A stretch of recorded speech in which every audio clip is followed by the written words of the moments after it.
Could the Vikings make a big trade during training camp or splash in free agency? And if so, which name should be at the top of the list? We're going to break it all down next on Superior Sports Talk. This is Superior Sports Talk with Reggie Wilson and Luke Inman, part of Locked On Sports Minnesota, and it starts now.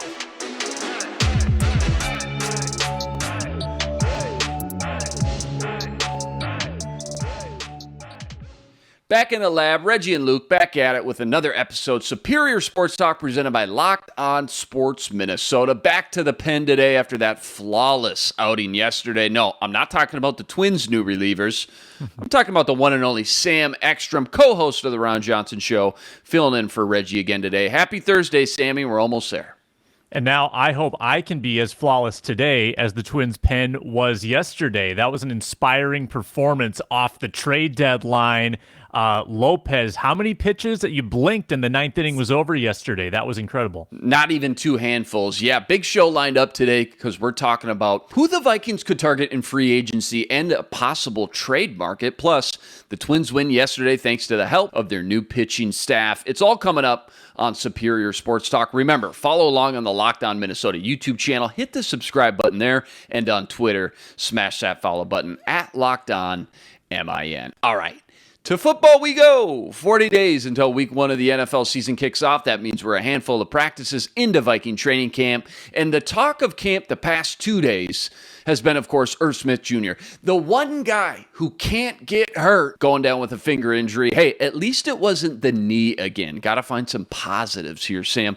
He's now set to miss all of training camp and the preseason. Now, so far, the spotlight has quickly been turned to Johnny Mundt and Zach Davidson, and we'll get to them in a second when we talk about yesterday's padded practice. But a quick trip down memory lane reminds us, albeit an old regime, this Viking team has been known to wheel and deal and make some trades during training camp when a starter goes down to injury. 2020, Daniil Hunter went down. They swapped a second and a fifth for Yannick Ngakoue. Obviously, that didn't pan out. Zimmer hated his pass rush first approach, couldn't stop the run. He was shipped out not even 2 months later. And of course, back when Teddy had that freak injury in practice, they quickly found a trade partner with the Eagles and coughed up a first and fourth rounder for Sam Bradford. So my question is, Sam, if they were to make another trade during training camp this year, and it doesn't even necessarily need to be for a tight end, although that's most likely, but just for this exercise, which position and player would make sense for the team given what you've seen so far in camp?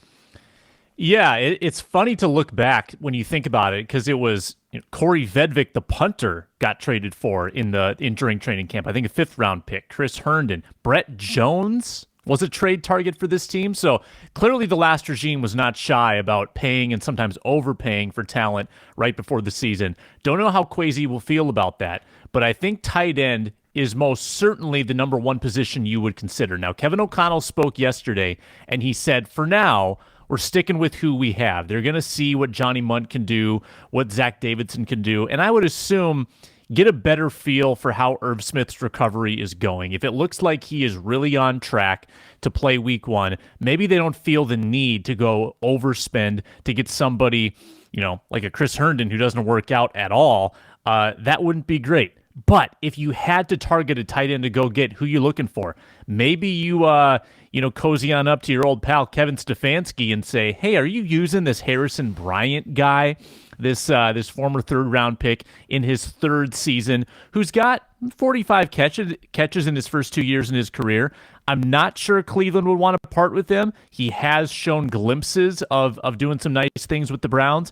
The production is average, Like I said, 24 catches 1 year, 21 the next year, 200-plus yards each year. He's not the focal point there, but could he fill in as depth and certainly offer you more experience and production than you have with Mundt or Davidson? Yes, he could. So I think it would come down to price at that point. Do you want to really give up another fourth-round pick for a tight end that won't be around long-term or won't be a starter long-term? Probably not. So price would have to be right. Cleveland would have to be looking to move on, maybe save a few bucks. But Bryant is cheap. He's under team control for next year as well, and he's done a little bit in the league. So that's somebody that I would look to. Yeah, that one makes a lot of sense for sure. Great number 2 guy with potential to be a number 1 guy. He filled in when David Njoku went down last year as well. I'm combing through the NFL depth charts to see who's got some tight end depth to spare. And the 2 teams that jump out, Cardinals. We know they love Zach Ertz, and they drafted Trey McBride early. So why not try to snipe Max Williams on the cheap as a viable replacement? And if nothing else, a great number 2 depth when Irv returns. He's on the pup right now, but he's supposed to be coming back any day. So I would think you can get him on the cheap. And another guy that caught my eye is Indianapolis Colts tight end Mo Alley Cox. They drafted Jelani Woods from Virginia on day 3, and everything I'm hearing is they love the kid. So seeing if they would part with Mo Alley Cox on the cheap is another phone call I'd try to make just to soften the blow of losing Irv for the time being. When it comes to the Vikings making a trade, though, another lens to look at this question through is what if they were to trade someone away from their roster? What position do you think they have some extra depth to part with as it stands now? A player that could still offer up some value to a team in a pinch? Because I keep going back to this 2021 class. I think I bring it up every day.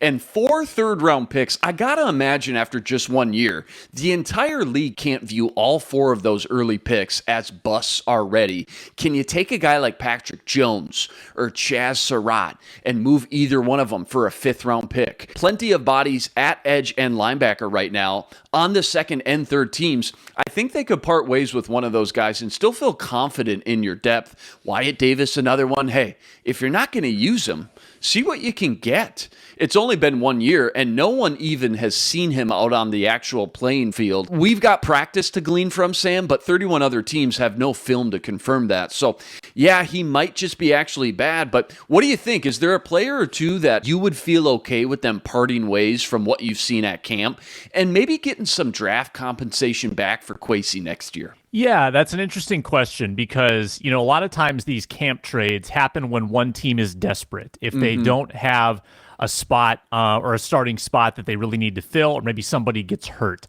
that's when you can maybe get a little more than value. So you look at some of these candidates, and the names you mentioned, I think that they're disappointing for one reason or another, right? Like Wyatt Davis is disappointing, and any team that is on the phone is going to say, okay, well, what's wrong with the guy? I mean, clearly you don't just get rid of a good offensive lineman in his second year, so we're not going to give you more than a 7th-round pick in 2028. So you're not going to get riches and gold, but maybe a veteran, maybe someone like Chris Reed. If you don't feel like you really need that extra depth piece, Chris Reed is a veteran who has plenty of experience and would fit in really nicely as either a swing guard or even like a temporary starting guard on somebody's roster. I think someone like that would make sense if you're confident in what you have on your interior. Now, I don't know if you should feel confident. You'd probably need to see some pretty nice strides from Ed Ingram to really get to that point of comfort. But I do look at someone like that as more of a trade piece than the young guy in Wyatt Davis, who people just aren't going to buy it. They're not going to give you anything for that player. Whereas if someone does have a proven track record, like a Chris Reed, I could see them parting with him. I mean, I know they tried to trade, I think it was Pat Elflein a couple of years ago. Weren't any takers. So you got to be, realistic about what you're going to get. But yeah, I mean, I think Chris Reed would make sense. Yeah, I don't know much, but I do know whoever they bring in, they better be packing some Built Bars. Built Bar made with collagen protein, so it's easily digestible, provides tons of health benefits. Eat something that tastes good and is good for you. Go to Built.com, use promo code LOCK15 and get 15% off your order. Use promo code LOCKed15. Yeah, free agency, the other obvious route to go here. Is there a guy just sitting out there waiting for the phone to ring you'd like to see the front office bring in? J.C. Treader gets all the attention, as he should.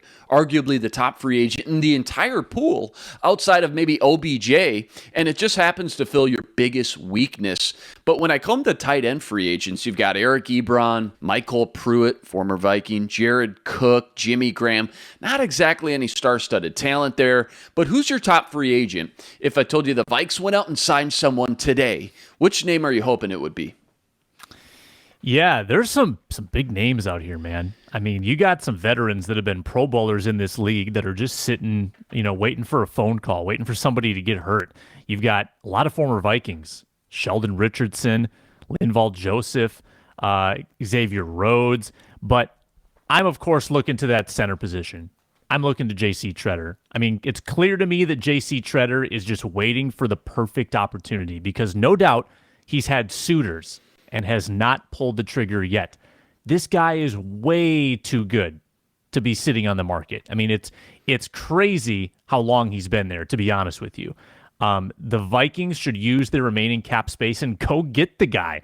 I'm watching practice, and I'm seeing Garrett Bradbury getting bowled over in one-on-ones by Dalvin Tomlinson.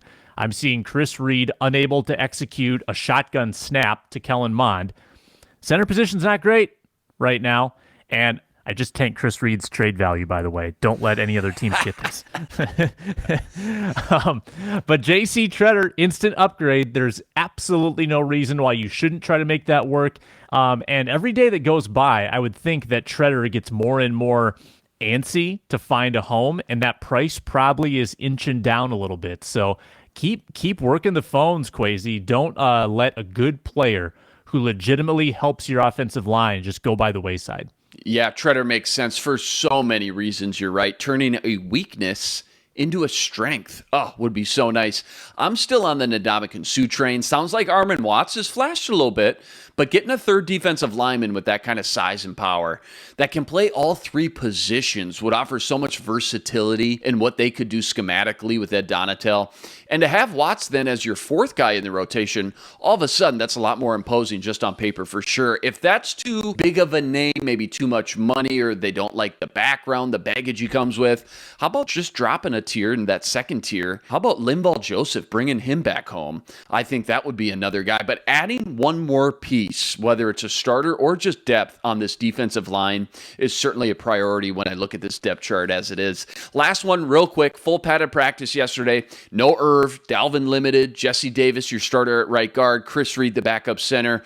Give us 2 or 3 of your top notes and observations from yesterday's practice. Yeah, Greg Joseph, beast. I mean, Greg Joseph Stud. had his first, and I've been pretty down on the decision to not bring in competition for Greg Joseph. Have. Yep. I have, and I still stand by it. But yesterday, I got to report the facts. He was really good. Had his first big kicking session of camp that I've seen. I think he had one at US Bank Stadium, but it was the first kicking session he's had at TCO, which is a changeup. Most of the previous regime always had the kickers going every day. I mean, they would have 4 to 6 kicks every day, end of practice. Today was the first time they really let Joseph loose.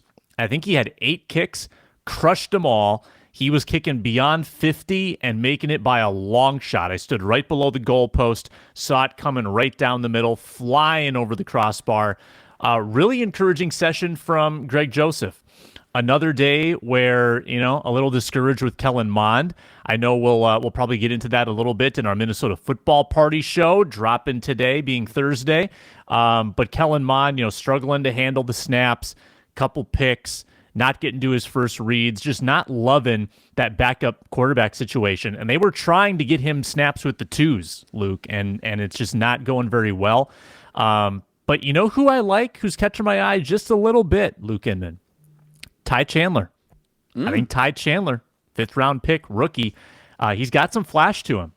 And if they do have running back injury, and Dalvin Cook's been injury prone, Kene Nwangwu's already been injury prone in his short career, might be good to have that number 4 guy. So to see Ty Chandler, delivering some of that of the goods that they hoped for when they drafted him, I think that's an encouraging sign. Even though running back's not the most important position ever, it is good to have depth. And I think Ty Chandler is making a strong case to at least be on the 53-man roster, activated on game days to the point where they could maybe trust him with a few carries. Not going to lie, didn't love the Ty Chandler pick right out the gate that draft weekend. Went back, watched some tape. People may not remember this. He was drafted from North Carolina. He actually transferred from Tennessee. Boy, did I see some light similar shades of Alvin Kamara at Tennessee. Catching passes out of the backfield. Really going to be intriguing to see how they use him, possibly in the passing game. And when you look at Alexander Mattison, as much as I love the guy, writing may be on the wall for him to become a free agent and leave the team next year. Look at the long-term plan here. All of a sudden, you still got Dalvin Cook, Kene Nwangwu, and Ty Chandler for the future. That's a great 1-2-3 punch for sure. Vikes get a breather today. Training camp resumes tomorrow, where they'll start a stretch of 4 practices in a row, 3 of the 4 being padded practices. So a nice time to regroup here today. And then when they come back tomorrow, huge stretch for all 3 phases as they continue to ramp it up and digest the playbook. Tell us what you think. Get some healthy debate going. We want to hear from you. Go comment on the YouTube channel. 40 days until week 1 of the NFL season. Rest assured, Sam, Ron, Reggie, and I got you covered every step of the way, every day on Locked On Sports Minnesota. All right, to baseball we go. Twins get their first taste of the benefits of their pitching help they acquired at the deadline. Both Fulmer and Lopez came into the game to help shut down the Tigers and come away with a win by a score of 4-1. The other acquisition not many talked about, catcher Sandy Leon, came up clutch with a 2-run double, and Joe Ryan pitched a gem going 5 innings, allowing just 3 hits, 1 earned with 9 Ks. The 1-2 combo, though, of Johan Duran and Jorge Lopez in the 8th and 9th was a lot of fun to watch. Super solid. Ring them up, sit them down. Exactly what the Twins needed, with both Cleveland and Chicago winning yesterday as well. Twins lead remains at just 1 over the Guardians. Sam, quick thoughts and takeaways from yesterday's game. You love to see it. You love to see those immediate impacts. Didn't expect anything from Sandy Leon, right away. He goes in, only goes 2 for 3, no big deal. No big deal. Two RBIs, gigantic game in his debut. Jorge Lopez, gigantic close or save. What am I talking about? In his, he's a closer in his debut. Michael Fulmer, nice clean 7th inning. That's the back end of the bullpen that you want going forward. So now a little bit of a test. Now you got Toronto. That's a much better offense than Detroit. 4 games against the Blue Jays. You're going to need to lean on them. You're going to need to see a couple appearances from Lopez, a couple appearances from Fulmer, and of course you get the start from Tyler Mahle on Friday. So you've got 100% a need for these guys, and they show up right away and they get the job done. So you see good stuff from Leon, good stuff from Fulmer, good stuff from Lopez. That's the trifecta, Luke Inman, and some clutch hitting in the late innings from the Twins as well. They're clinging to that lead, though. It is tenuous right now. I feel like as far as momentum is concerned, Cleveland still has it. Cleveland's winning more ball games. The Twins, though, get the reinforcements. I guess and this is my bad for not looking it up. Did Cleveland and the White Sox have an active trade deadline day? Cleveland did absolutely nothing, and I don't think the White Sox did much of anything. We're going to get to the ESPN power rankings here in just a second, but I know they mentioned Cleveland did literally nothing. They were silent at the trade deadline, and Chicago doesn't look like they did much, if anything at all. It mentions Tim Anderson's recent suspension, bumping the umpire, but outside of that, I don't see any name-worthy, really, guys to mention here. So, yeah, you're right. Yeah, I mean, I know Cleveland wasn't really supposed to win this year. They were kind of in like a pseudo tank mode. So, and I know that people are frustrated with their unwillingness to spend money and kind of trying to build on the cheap. So maybe they didn't want to give up any pieces. They didn't want to sacrifice the farm system because they weren't positioned to be a competitor this year. But man, it's tough when you're in the race, whether you meant to be or not. It's got to be tough to just kind of mail it in and not add help to your team, the message that sends to your clubhouse and your fans. Chicago, though, Chicago was supposed to win this year. Chicago was supposed to run away with the Central Division. Tony La Russa has been pilloried for his efforts as manager, and here they are in 3rd place. That's a team that I would think would have wanted to invest a lot of assets to get better. So maybe the Twins just outbid everybody. Maybe the Twins just were willing to pony up the most. They felt the best about, their chances to make a run with this roster. And good for them for actually being really aggressive and coming out the better of all those 3 teams in the AL Central. Cleveland definitely feels like they have the momentum on the field, but off the field and into the front office, the moves that the Twins made certainly gives a lot of fans a lot of hope for the long-term stretch here as we're in the thick of the summer. Buxton, by the way, just feels like he's at like 80% at most when you watch him. Something's still not right there. Going to be huge to get him back to his healthy self if they want to make a serious run at this thing. A weekly tradition on the show, I just mentioned it with Reggie and I. ESPN's newest power rankings are up. Twins, despite the moves, dropped from 10 to 13. That's the lowest I've seen them in a handful of weeks. Guardians just 1 spot behind them, and the White Sox at 16. Sam, the article mentions Minnesota has dropped 12 of 19 games dating back to July 6th. During that span, the Twins have given up 5.8 runs per game, the second most in the majors, and only two teams have given up more home runs. Of course, the Twins hope their deadline pickups will bolster the staff, as we've mentioned, but the guys on hand need to get going as well. Well, Joe Ryan bounced back in a big way yesterday, so that's a good sign. But quick thoughts on the power rankings and their thoughts on the Twins specifically. Yeah, how many of those bombs did Joe Ryan give up in that one game? Right, last weekend. Friday against the Padres. Right, yeah, that I think 5 in one game total for the staff. So I think that's about right. I know record wise, and I don't know it changes every day, but at one point the Twins had the 13th best record in baseball. And they were fortunate enough to be in first place, but 13th best in baseball. Yeah, they're 100% benefiting from a bad division. I think if they weren't in the Central, if they were in the East, I think they would be kind of nip and tuck with that wild card mark. They would be, kind of tenuous there on the edge. But as it is, they're leading the division. So I think the way that the arrow is trending with the way that the results have been going for the Twins, I think 13th makes sense. I don't think that the trade deadline acquisitions are enough to put them in the top 5, like the Padres, for instance, who went and got every good player on the market. The Twins didn't necessarily do that, but I think that they can get that arrow trending upward. Luke, they need a winning streak.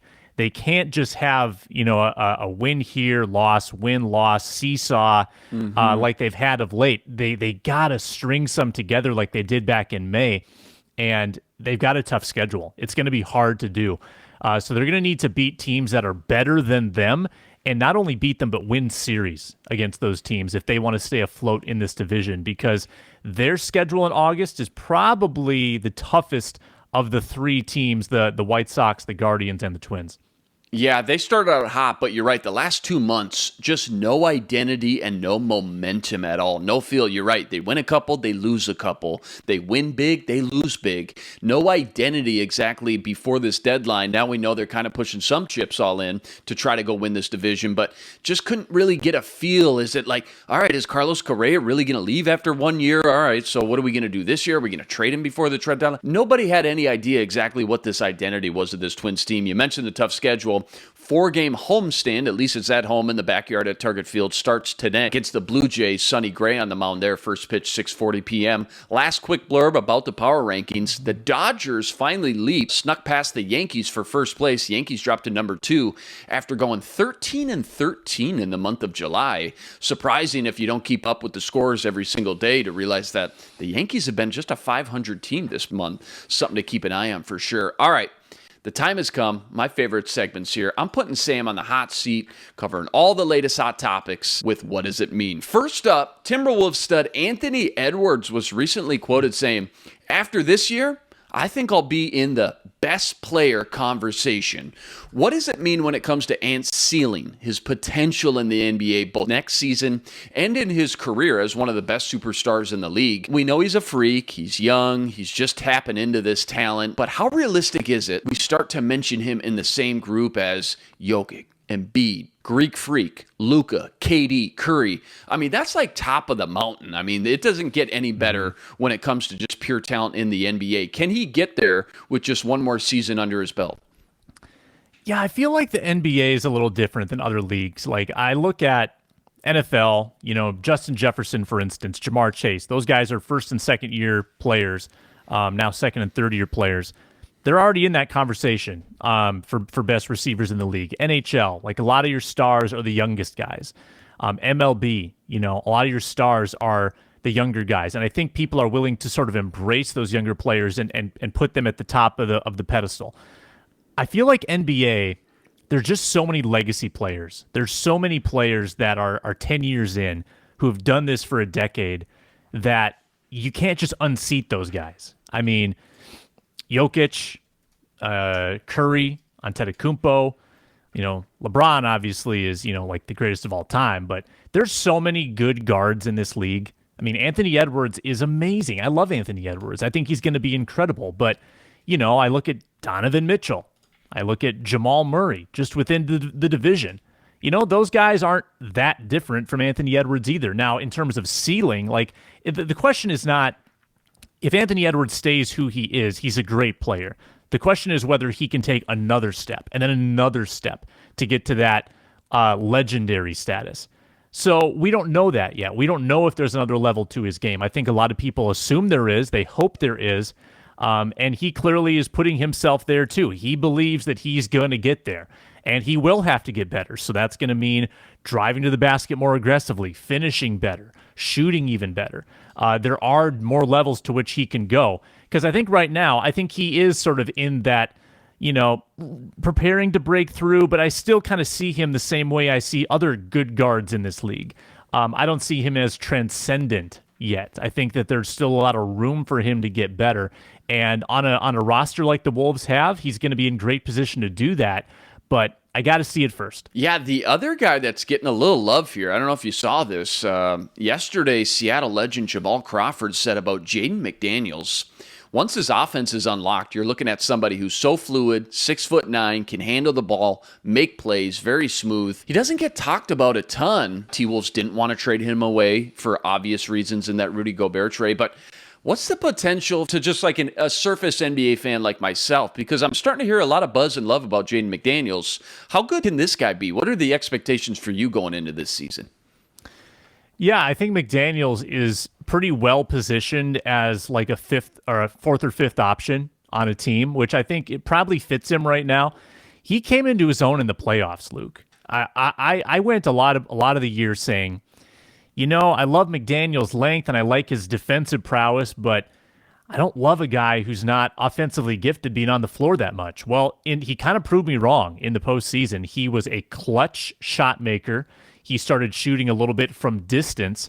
And just those long arms, man, he's able to get to the rim, it seems, with ease. And the way that he can lock people down on the perimeter, he does bring a lot to the table. So it's all about, again, three-point game in this league. You got to shoot the three. Can he excel from the perimeter, force the defense to close out more on him? Then he gets more effective off the dribble, and then it all connects. But there's pressure on him now, too, because he was the centerpiece, or not the centerpiece, but like the key asset that the Timberwolves didn't want to give up in the Gobert trade. So his name got thrown out there a lot. So now people nationally are scratching their heads saying, whoa, you valued Jaden McDaniels that much that you would give up 4 first-round picks? Like Bill Simmons the day after was just flabbergasted on his podcast. Why would you value Jaden McDaniels that much? So now there's some doubters.